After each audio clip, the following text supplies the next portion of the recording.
मेरे आंखें बटन नहीं है भाई, स्पेशली लोग रखे जाते हैं उड़ाने के लिए कि अच्छा सुने, अब सुन लें। उसके बाद आपने बाबर आजम को कप्तान बनाया। बाबर आजम 2019 में कप्तान, बाबर आजम कप्तान बन गए, ठीक है। क्या बुरी परफॉर्मेंस है बाबर आजम की। मैं इस टाइम ये सोच के बात कर रहा हूं, ये नहीं सोचना मैं डिफेंड कर रहा हूं उसको। उसकी 4 साल की कप्तानी के पीछे लोग लगे रहे। पहले मैंने आपको सरफराज को बोला किस वजह से उसको हटाया। जब सैरोगेट कंपनी का सिलसिला शुरू हुआ, उससे पहले तो बाबर आजम बिल्कुल ठीक था। जो उस टाइम चेयरमैन था, जब सैरोगेट कंपनी का सिलसिला शुरू हुआ, जब पट्टी लगाई गई पीएसएल पे कि नहीं जी ये नहीं होगा, और उस वक्त की जो गवर्नमेंट थी, सुनो रिजवान ने फिर बाबर, ठीक है, उस वक्त की जो गवर्नमेंट थी उसने स्पेशल एक नोटिफिकेशन दिया कि भाई सैरोगेट कंपनी नहीं चलेगी अब पाकिस्तान क्रिकेट के अंदर, ठीक है। सब कुछ हुआ। वहां से आपको बाबर आजम और रिजवान खुटकना शुरू हुए। क्यों वहां से शुरू हुए? ये पावर इन दोनों की पावर है, ये फलाना एजेंट है, वो इनको मना करता है, ये टीम लेके चल रहे हैं दोनों, इनके हाथ में टीम है, ये दोस्ती यारी बना रहे हैं। फिर उसके बाद इंजी भाई भी सिलेक्टर थे, इंजी भाई भी इनके साथ है, ये सब कुछ। अच्छा सुने, उसके बाद जब इंडिया में ये वर्ल्ड कप हुआ, उससे पहले सेंटर कॉन्ट्रैक्ट के मसले मसाइल शुरू हुए। नहीं कर रहे थे सेंटर कॉन्ट्रैक्ट के मसले मसाइल, नहीं हो रहे थे, स्पॉन्सर के पैसे हम ही नहीं दे रहे, वो कमीशन प्लेयरों को नहीं मिल रहा। उस पे भी बोला गया ये दो बाबर और रिजवान जो है ये मुश्किल डाल रहे हैं, जिसकी वजह से इंजमामुल हक साहब को बोला गया कि भाई जाके कॉन्ट्रैक्ट साइन करवाएं। उन्होंने जाके साइन करवाए, उनके ऊपर भी इल्जामात लगाए गए, ठीक है। इस तरीके से टॉर्चर किया गया इन लोगों को, इस तरीके से लोग लगाए गए। टीवी पे बैठो, फ्रेंचाइज जब बाबर ने, मैं नाम नहीं लेना चाहता उस फ्रेंचाइज का, जब बाबर आजम ने जिस दिन वो फ्रेंचाइज छोड़ी उस दिन से उसके पीछे पड़ गए। बाबर प्लेयर सुने, ठीक है, तो थोड़ी बात लंबी हो रही है। सुनने लंबी नहीं यार, ये चीजें प्लेयरों के पीछे पड़ी। फिर उसके बाद आपने बोला जी ये प्लेयर हमारे बोलते रहे, क्रिकेटर टीवी पे बैठ के इधर उधर, मतलब यानी मुझे शर्म आती है उन क्रिकेटर्स के ऊपर जो टीवी पे बैठ के ये कहते हैं पाकिस्तान का स्टार नहीं है, पाकिस्तान के स्टार नहीं लगाना चाहिए। आप क्या बताना चाह रहे हो? पाकिस्तान का नहीं, मतलब आप कहते हैं कि जी ये पाकिस्तान के साथ वो नहीं है, ठीक है, इनको पाकिस्तान की फिक्र नहीं है। अच्छा है, क्या बताना चाह रहे हो दुनिया को? है क्या वो पाकिस्तानी नहीं है, ये बताना चाह रहे हो? इल्जामात इतने बड़े बड़े उनके ऊपर से लगाते हो। क्रिकेट के ऊपर बात करो, एजेंडा लेके लगे हुए, बस इनको निकालो किसी तरीके से बात। और खुद क्या है, सुनो, और खुद क्या हो जो बाबर के ऊपर इल्जामात लगाते हो, खुद क्या हो? जब इंडिया ने हमारे ऊपर हमला किया उसके बाद तुम लोग बैठ के इंडिया की और इंग्लैंड की टेस्ट मैचेस के ऊपर बातें करते हो, खुद क्या हो फिर तुम लोग सारे?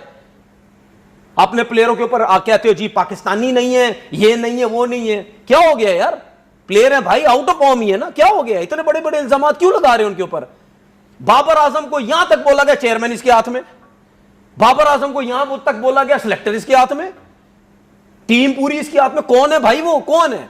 सब बोला गया बाबर आजम के बारे में। और ये मैं जितनी बातें कह रहा हूं, ये लोग बिठाए गए टीवी चैनल्स पे, इधर उधर कुछ पसंद के बोर्ड के लोग, टारगेट करो उसको, टारगेट करो इसको, मेंटली वीक करो। और ये सब कुछ होने से पहले मैं बोल चुका हूं, आप मेरी लेके जाएं 4-5 साल पहले की जितनी वीडियोस निकालें, क्लिप, मैं बोल चुका हूं उस वक्त, बाबर आजम किसी को बर्दाश्त नहीं है।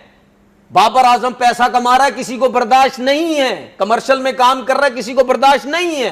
परफॉर्म नहीं कर रहा है, ये सुन तो ले, ये मैं उस टाइम पहले की बात कर रहा हूं। मैंने ये बोला था जिस दिन इसकी फॉर्म थोड़ी सी आगे पीछे हुई, ये कप्तानी से जाएगा, उसके बाद इसको टीम से भी फारिग करेंगे। मैं उस टाइम से बोल रहा हूं जब ये पाकिस्तान टीम का कप्तान था।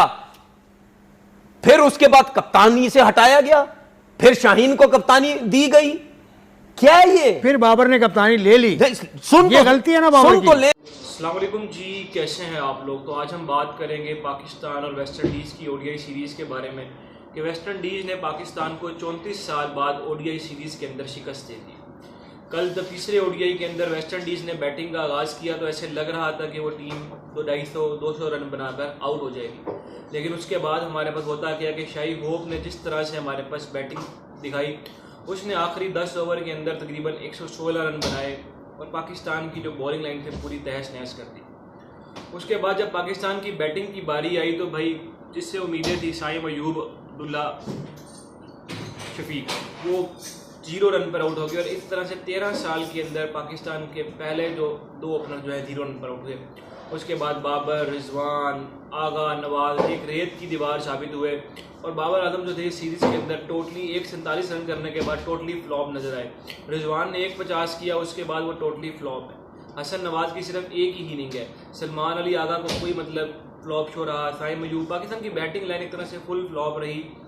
तो माइक हसन कह रहे हैं कि हम एक्सपेरिमेंट कर रहे हैं, ये कर रहे हैं, लेकिन पाकिस्तान की जो बैटिंग लाइन है वो फुल फ्लॉप हुई। पाकिस्तान वेस्ट इंडीज़ से ओडीआई सीरीज़ हार गई, ये नहायत ही शर्मिंदगी की बात है।